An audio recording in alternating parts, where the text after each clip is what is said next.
ನನ್ನ ಪ್ರೀತಿಯ ನಮಸ್ಕಾರಗಳು. ನಮ್ಮ ಜೀವನವನ್ನು ಉಳಿಸಿಕೊಳ್ಳಲು ಆಹಾರವು ಅತ್ಯಗತ್ಯ. ಒಂದು ವಾಹನ ಚಲಿಸಲು ಇಂಧನ ಹೇಗೆ ಬೇಕೋ ಹಾಗೆಯೇ ನಮ್ಮ ದೇಹವೆಂಬ ಯಂತ್ರವು ಕೆಲಸ ಮಾಡಲು, ಓದಲು, ಆಟ ಆಡಲು ಹೀಗೆ ಎಲ್ಲ ಚಟುವಟಿಕೆಗಳಿಗೂ ಆಹಾರ ಬೇಕು. ಆದರೆ ಎಲ್ಲ ಆಹಾರಗಳು ನಮ್ಮ ದೇಹಕ್ಕೆ ಒಂದೇ ರೀತಿ ಉಪಯುಕ್ತವಲ್ಲ. ನಾವು ತಿನ್ನುವ ಆಹಾರವೇ ನಮ್ಮ ಆರೋಗ್ಯವನ್ನು ನಿರ್ಧರಿಸುತ್ತದೆ. ಪೋಷಕಾಂಶಗಳಿಂದ ತುಂಬಿರುವ ಉತ್ತಮ ಆಹಾರ ತರಕಾರಿಗಳು, ಹಣ್ಣುಗಳು, ಸೊಪ್ಪುಗಳು, ಬೇಳೆಕಾಳುಗಳು, ಧಾನ್ಯಗಳು, ಹಾಲು ಮತ್ತು ಮೊಟ್ಟೆ ನಮ್ಮ ದೇಹ ಮತ್ತು ಮೆದುಳಿನ ಬೆಳವಣಿಗೆಗೆ ಅಗತ್ಯವಾದ ಅಂಶಗಳನ್ನು ಒದಗಿಸುತ್ತವೆ. ನಮಗೆ ಸುಲಭವಾಗಿ ಲಭ್ಯವಿರುವ ಬಾಳೆಹಣ್ಣು, ಸೀಬೆಹಣ್ಣು ಮುಂತಾದ ಹಣ್ಣುಗಳನ್ನು ಪ್ರತಿದಿನ ತಿನ್ನಬಹುದು. ಅಮ್ಮ ಅಡುಗೆ ಮಾಡಿಕೊಡುವ ಸೊಪ್ಪು ಮತ್ತು ಇತರ ತರಕಾರಿಗಳನ್ನು ಇಷ್ಟವಿಲ್ಲವೆಂದು ಬದಿಗಿಡಬಾರದು.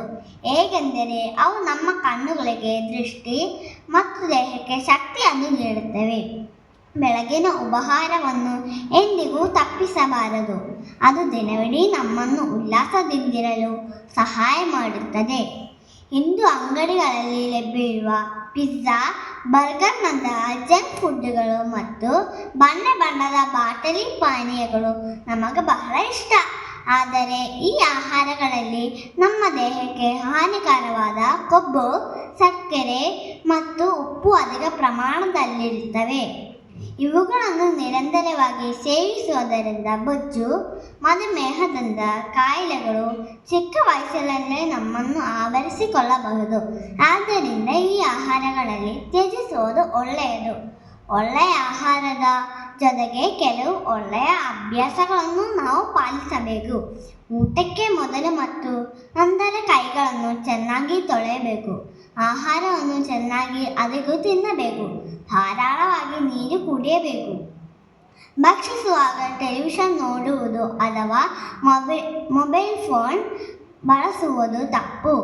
ನನ್ನ ಪ್ರೀತಿಯ ಸ್ನೇಹಿತರೆ, ಆರೋಗ್ಯಕರ ದೇಹದಲ್ಲಿ ಆರೋಗ್ಯಕರ ಮನಸ್ಸಿರುತ್ತದೆ ಎಂದು ಕೇಳಿದ್ದೀರಲ್ಲವೇ? ನಾವು ತಿನ್ನುವ ಆಹಾರವೇ ನಮ್ಮ ಔಷಧಿ.